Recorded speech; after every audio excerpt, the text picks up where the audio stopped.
அன்பர் இயேசுவின் நாமத்தில் வாழ்த்துக்கள்.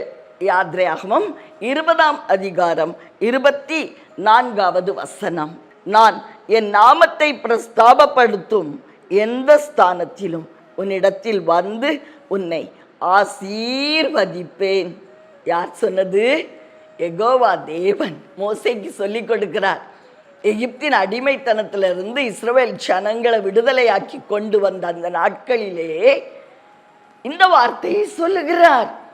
மோசே, நான் உன்னை ஆசீர்வதிக்கணும். அதுக்கு நீ என்ன செய்யணும்? என் நாமத்தை பிரஸ்தாபப்படுத்து, என் நாமத்தை பிரஸ்தாபப்படுத்து. அவருடைய நாமத்தை அனுதினம் நாம் துதித்து பாடும் பொழுது நம்முடைய வீட்டில் அவர் வருவார், நம்முடைய வீட்டை அவர் ஆசீர்வதிப்பார். பிரியமானவர்களே, நம்முடைய வீட்டில் பாட்டு சத்தம் கேட்குதா? காலையிலே எந்திரிச்சு தேவனை துதித்து நாம் பாடுகிறோமா? பிரியமானவர்களே, அவருடைய நாமத்தை பிரஸ்தாபப்படுத்தும் போதுதான் ஆசீர்வாதம். தேவனே அவருடைய வாயினால் இதை சொல்லி கொடுக்கிறார். ஆதலால் ஆசீர்வாதம் வேணுமா? தேவனே சொல்லுகிறார் அல்லவா, நான் வந்து ஆசீர்வதிப்பேன் சொல்லி.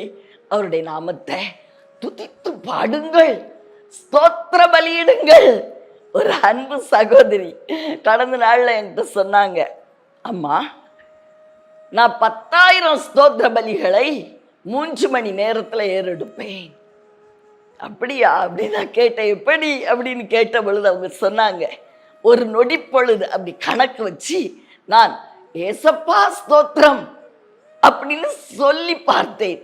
ஏசப்பா ஸ்தோத்திரம், ஏசப்பா ஸ்தோத்திரம், ஏசப்பா ஸ்தோத்திரம், ஏசப்பா ஸ்தோத்திரம், ஏசப்பா ஸ்தோத்திரம். பிதாவே ஸ்தோத்திரம், குமாரனாகிய இயேசுவே ஸ்தோத்திரம், பரிசுத்த ஆவியானவரே ஸ்தோத்திரம், ஏசப்பா ஸ்தோத்திரம், ஏசப்பா ஸ்தோத்திரம், ஏசப்பா ஸ்தோத்திரம் என்று இடைவிடாமல் 3 மணி நேரம் அவரை நான் துதிக்க கற்றுக்கொண்டேன்.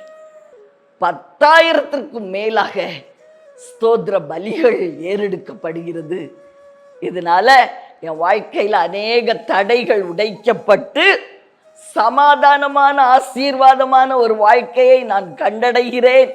இந்த நாட்கள்ல நான் பார்க்கிறேன் அப்படின்னு சொன்னாங்க. பிரியமானவர்களே, எவ்வளவு ஒரு ஆச்சரியமான ஒரு கண்டுபிடிப்பு பார்த்தீங்களா? அவங்களுடைய இந்த காரியத்தை நான் இன்னொரு சபையில கூட சொல்லி கொடுத்தேன்.